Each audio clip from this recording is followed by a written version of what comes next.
Moja kati ya jambo ambalo limenishangaza sana ni hili jambo ambalo nimeliona kutokea katika nchi ya China na baadhi ya nchi kama Russia, Italy. Bwana, hivyo nafahamu kwamba kuna utamaduni wa kuweza kuzika mtu.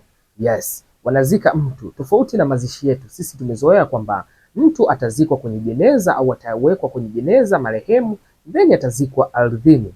Ila nikaona jambo la kitofauti sana katika nchi za wenzetu, especially China pamoja na Russia.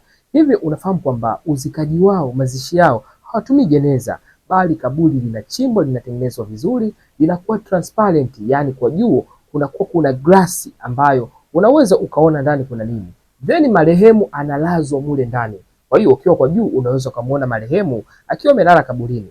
Hii ukienda baada ya miezi au baada ya siku kadhaa utakuta tayari marehemu anaweza akawa ameshaweza kulika na funza, ikabaki mifupa tu. Kwa hiyo utakuwa unatazama mifupa tu baada ya muda. Ila wao wanasema kwamba wanaamini hizi, pamoja na imani zao, wanaamini kwamba hii ndio njia pekee au ndio njia salama ya kuweza kumzika mtu, na sijajua kwa nini wanaweka transparent. Huenda wanahitaji kumuona marehemu ambaye wamemzika, labda kumtembelea, kwa sababu ni pamoja na tamaduni zao pamoja na mila zao, hivyo hatuwezi kuzisema vibaya. Ila nimeona jambo la tofauti sana. Sikuwahi kudhania wala kutegemea kwamba kuna jambo kama hili linafanyika kwa hapa duniani, mpaka nilipoona hii video ambayo imenishangaza sana.